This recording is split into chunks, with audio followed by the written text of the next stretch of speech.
నాకు చిన్నప్పటి నుంచి ఒక రోగం ఉంది. ఏం రోగం అంటే అది నా విషయం నేను చెబుతున్నా, ఇతరుల విషయం కాదు. ఇది ఒక మతం అని. ఏంటిది ఇది?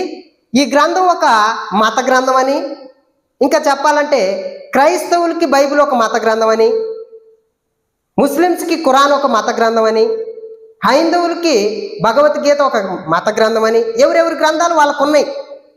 అట్లనే క్రైస్తవులకు కూడా ఇది ఒక మత గ్రంథం అని, ఇది ఒక రోగం నాకు ఉండేది. యోహాను సువార్త 5వ అధ్యాయము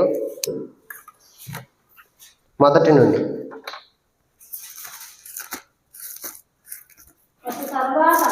అటు తర్వాత యూదుల పండగ ఒకటి వచ్చెను గనుక యేసు యెరూషలేమునకు వెళ్ళెను. యెరూషలేములో గొర్రెల ద్వారము దగ్గర హెబ్రీ భాషలో బేతెస్తా అనబడిన ఒక కోనేరు కలదు. దానికి 5 మంటపములు కలవు. ఆయా సమయములకు దేవదూత కోనేటిలో దిగి నీళ్లు కదిలించుట కలదు. నీరు కదిలింపబడిన పిమ్మట మొదట ఎవడు దిగునో వాడు ఎట్టి వ్యాధి గలవాడైనను బాగుపడును. చాలు. దేవుడు యూదుల పండుగ ఒకటి వచ్చినప్పుడు యెరూషలేముకి వెళ్ళిండు. ఎవరు? యేసు ప్రభు. యెరూషలేముకి వెళ్ళి అక్కడ బెతెస్దా అనే ఒక కోనేరు కలదు. ఆ కోనేరుకి 5 మండపాలు ఉన్నాయి. ఆ 5 మండపాలు కాడి ఆ కోనేరులో ఎప్పుడు జరిగే ఒక విషయం ఏంటంటే, ఒక దేవదూత వచ్చి ఆ నీళ్లను కదిలించటం. ఆ నీళ్లు కదిలించిన వెంటనే ఏ రోగం ఉన్న వ్యక్తి అయినా సరే, ఎట్టి రోగం గలవాడైనా అందుట్లో దిగితే ఆ రోగం ఆ వ్యక్తిని విడిచిపెట్టిపోయేదంట. అయితే ఈ దేవదూతల గురించి ఒక్కసారి మనం తెలుసుకుందాం. ఒక దేవదూత, ప్రధాన దేవదూతను దేవుడు ఎలాగ తయారు చేసిండో, ఒక దేవదూత వచ్చి నీళ్లను కదిలిస్తుందంట. అయితే ఈ దేవదూతలు ఎలాగుంటాయో ఒకసారి మనం తెలుసుకుందాం. యెహెజ్కేలు గ్రంథము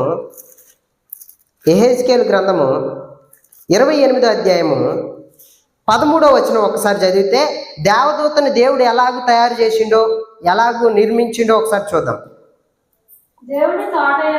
దేవుని తోటయగు ఏదేనులో నీవుంటివి.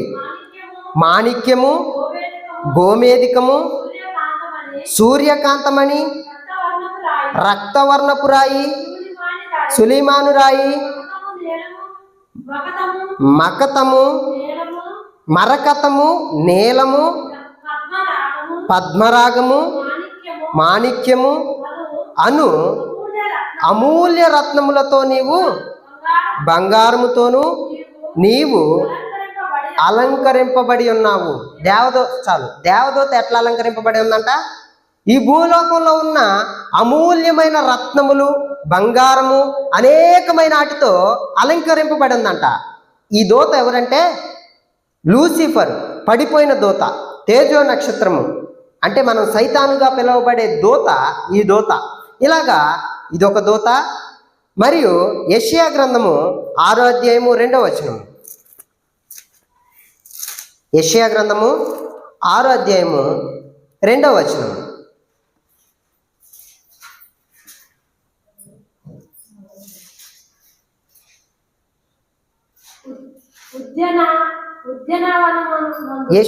యెషయా గ్రంథము 573వ పేజీ 6వ అధ్యాయము 2వ వచనం నుంచి. ఆయనకు పైగా శరాపులు నిలిచి ఉండిరి, ఒక్కొక్కరికి 6 రెక్కలుండెను.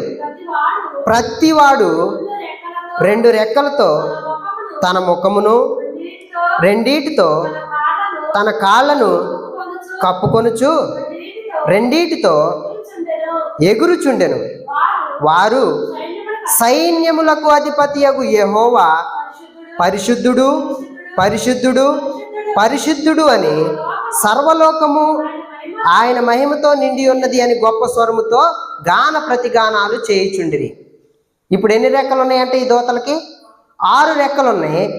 దేవుణ్ణి స్పష్టంగా వారి కళ్ళతో చూడలేక రెండు రెక్కలతో వాళ్ళ కళ్ళను, రెండు రెక్కలతో వాళ్ళ కాళ్ళను మూసుకొని, రెండు రెక్కలతో ఎగురుచు దేవుణ్ణి, సర్వోన్నతమైన దేవుడు పరిశుద్ధుడు పరిశుద్ధుడు పరిశుద్ధుడు అని నిత్యము ప్రతిగానాలు చేస్తా ఉన్నాయంట. ఇటు దూత వచ్చి ఇప్పుడు ఏం చేస్తుంది, ఈ బెతెస్దా అనే ఈ కోనేరులో కదిలిస్తుందంట. నీళ్ళని కదిలించినప్పుడు ఎట్టి రోగము గలవాడైనను, మళ్ళొకసారి యోహాను సువార్త 5వ అధ్యాయము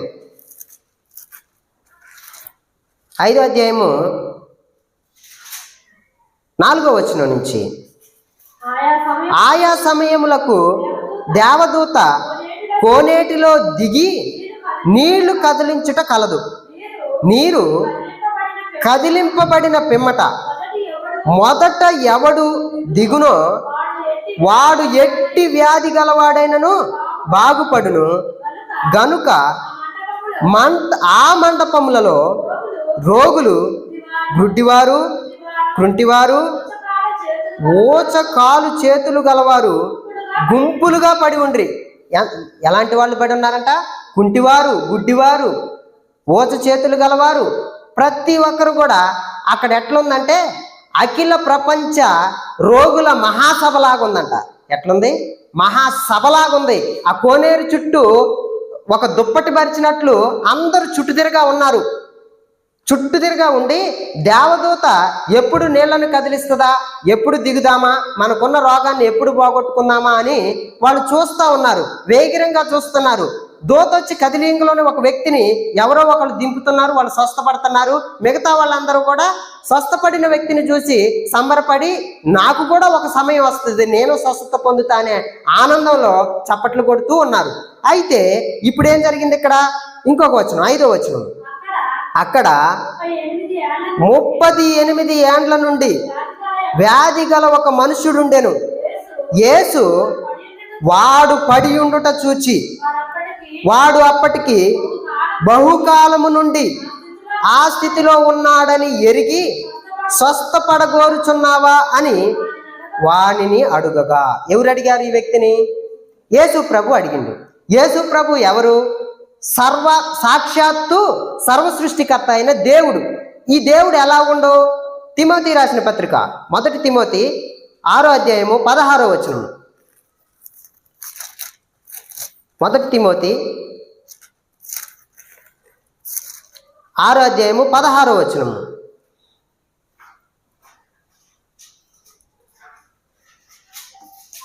సమీపింపరాని తేజస్సులో ఆయన మాత్రమే నివసించుచు అమరత్వము గలవాడై ఉన్నాడు. మనుష్యులలో ఎవడును ఆయనను చూడలేదు, ఎవడును చూడనేరడు. ఎలాగున్నట దేవుడు? సమీపింపరాని తేజస్సులో. సమీపింపరాని తేజస్సు అంటే కొన్ని కోట్ల సూర్యుళ్ళు తేజస్సు అనమాట. మనం ఒక్క సూర్యుడిని మంచి ఎండగొట్టేటప్పుడు పైకి చూస్తే చూడలేం మనం. అలాంటి గొప్ప వెలుగులో, అందుకే ఈ 6 రెక్కలు గల శరాపులు ఏం చేస్తున్నాయి?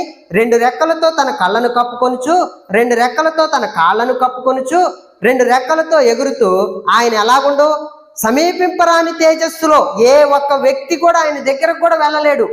అట్టి సమీపింపరాని తేజస్సులో ఎలుగుతున్న దేవుణ్ణి పరిశుద్ధుడు పరిశుద్ధుడు అని నిత్య ప్రతిగానాలు చేస్తూ ఆయన్ని కొనియాడుతున్నారు దూతలు. అట్టి దూత కదిలించితేనే ఈ వ్యక్తి ఏం చేస్తాడో, ఒక వ్యక్తి బాగుపడుతుండో. ఎప్పుడో ఒక సమయంలో ఆ కోనేటి నీళ్ళని కదిలిస్తే ఒక వ్యక్తి బాగుపడుతుండో. అయితే ఇప్పుడు 38 ఏళ్ల నుండి అంట, 1 రోజు 2 రోజుల నుంచి కాదు, 38 ఏళ్ల నుండి ఒక రోగంతో బాధపడుతుండో ఒక వ్యక్తి అక్కడ పడి ఉన్నాడంట. అక్కడికి ఎవరు వచ్చారు? సర్వ సృష్టికర్త అయిన దేవుడు, ఆకాశ మహాకాశములు పట్టజాలని తండ్రి, సమీపింపరాని తేజస్సులో ఆయన మాత్రమే నివసించే దేవుడు మానవ రూపం ధరించుకొని సాక్షాత్తు ఆయన దగ్గరికి వచ్చిండు. ఎందుకని ఈ మాట అంటున్నంటే, యోహాను సువార్త 1వ అధ్యాయము 18వ వచనము.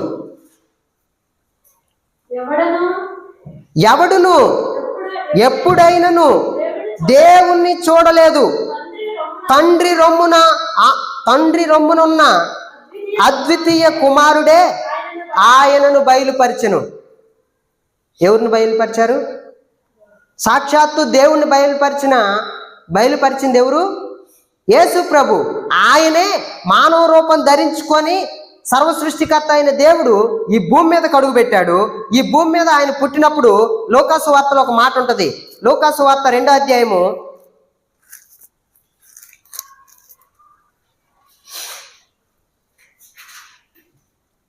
10-11 వచనాల నుంచి.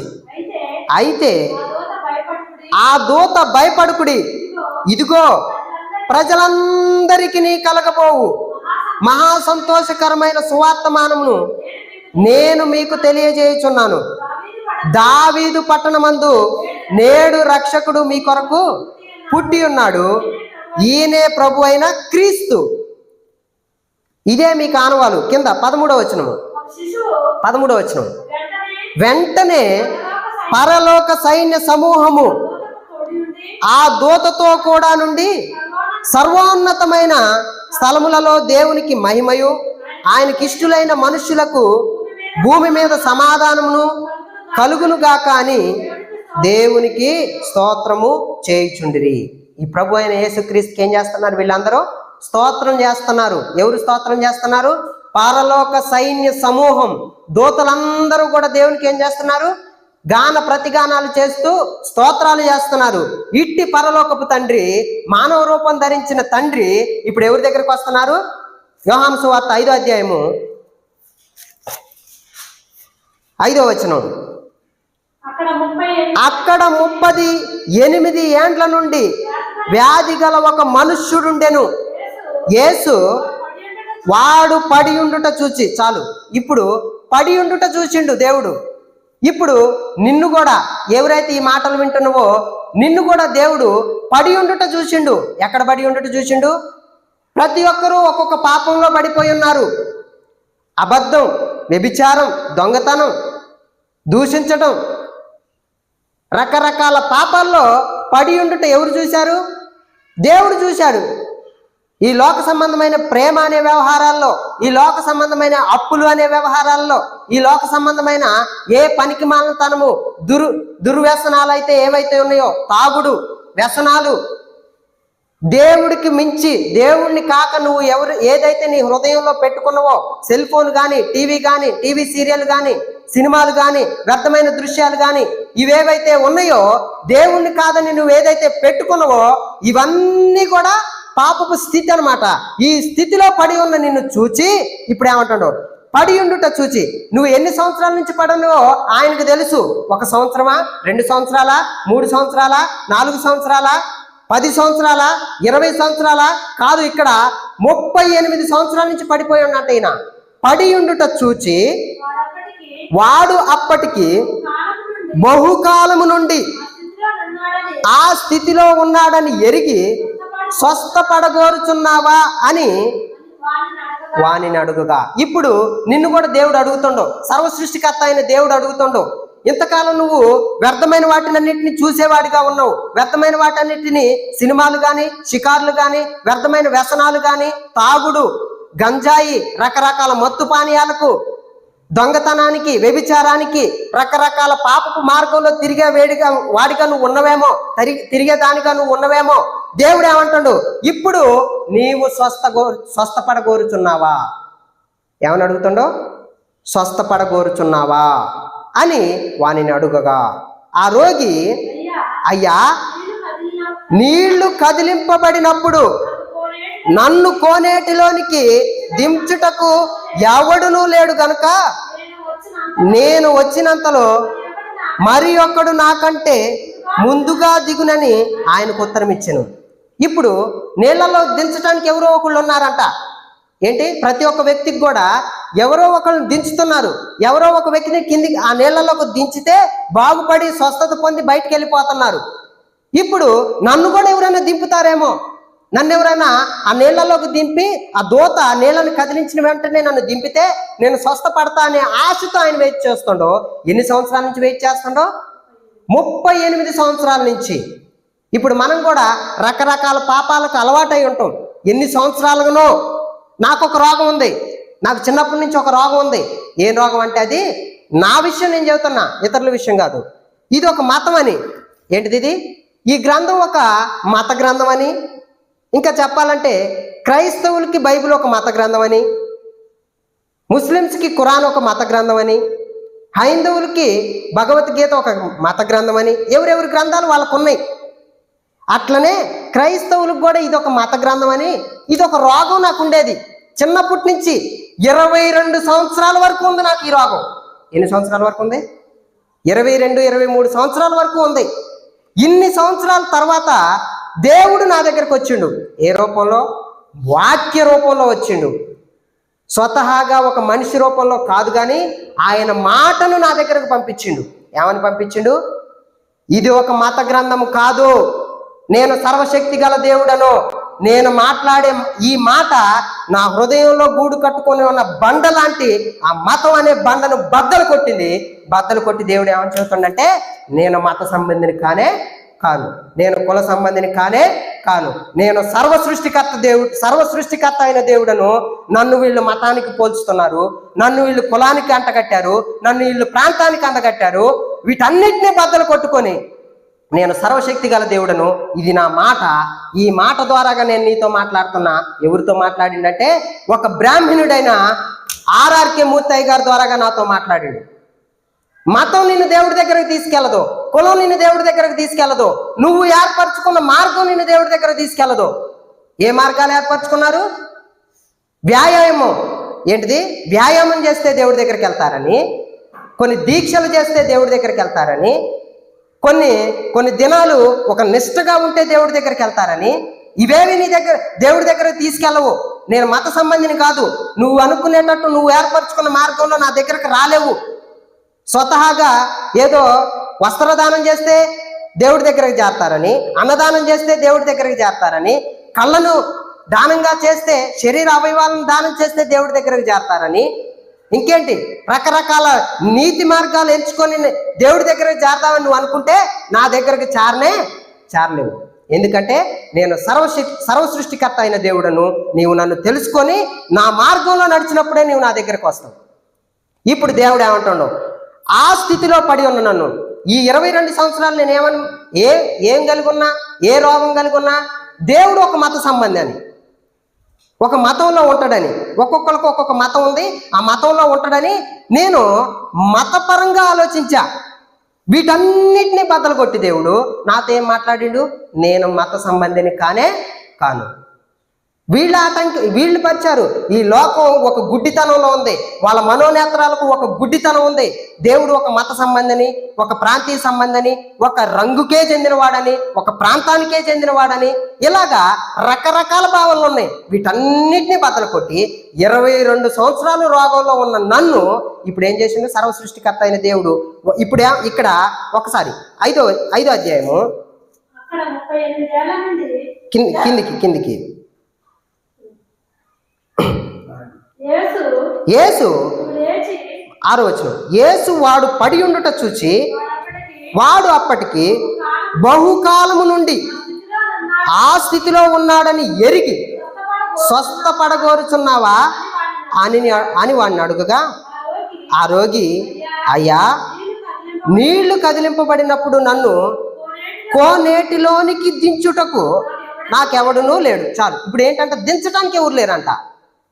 చాలా మంది అనుకుంటారు ఇది ఒక మతం, నువ్వు ఎప్పుడైనా ఆ మతంలోకి ఎప్పుడు దిగినవు, ఆ మతంలోకి ఎప్పుడు దిగినవు అని బయట వాళ్ళు అడిగితే నాకేమీ పెద్ద ఆశ్చర్యం కాదు. కానీ నేను యేసు ప్రభువుని అంగీకరించి యేసు ప్రభు మార్గంలో నడుస్తున్నానే వ్యక్తులు నన్ను అడిగారు, ఈ మతంలోకి నువ్వు ఎప్పుడు దిగినవని. బుద్ధి లేదా నీకు? ఇది మతమా? నువ్వు మతంలో ఉన్నవా? దేవుడు మత సంబంధా? ఇదే ఇట్లా నేను అడగాలనుకున్నా, కానీ నేను అన్నా, ఎందుకంటే దేవుడు నాకు ఒక బుద్ధినిచ్చిండు, జ్ఞానాన్ని ఇచ్చిండు, ఎవరితో ఏ విధంగా మాట్లాడాలని ఇంగిత జ్ఞానం ఇచ్చిండు, ఎవరి పట్ల ఎలాగూ ప్రవర్తించాలని వాక్యం ద్వారాగా నాతో మాట్లాడిండు. కాబట్టి నా ముందులో ఉన్న వ్యక్తితో నేనన్నా, ఇది మత సంబంధమైన గ్రంథం కాదండి, ఇది దేవుని యొక్క మాటలు. ఈ మాటలను పట్టుకొని మనం నడిచినప్పుడు, ఆయన చెప్పిన మార్గంలో నడిచినప్పుడు మనం ఆయన దగ్గరికి వెళ్తాం. ఇది మతం కాదు, మనుషుల బుద్ధిలో నుంచి పుట్టింది మతం. మత్యుద్భవ మతః అన్నారు. మనిషి మతి నుండి పుట్టిన ఈ మతాలన్నీ మతం కానే కాదు. కాబట్టి నేను మత సంబంధిని కాదండి, నేను దేవుని సంబంధిని తప్పితే మత సంబంధిని కానని చెప్పిన. ఎందుకంటే దేవుడు ఒక మాట చెప్పిండు, ఎవరితో ఏ విధంగా మాట్లాడాలనేది చాలా స్పష్టంగా కొన్ని మాటలు చెప్పిండు. అది ఎఫెసీలు రాసిన పత్రిక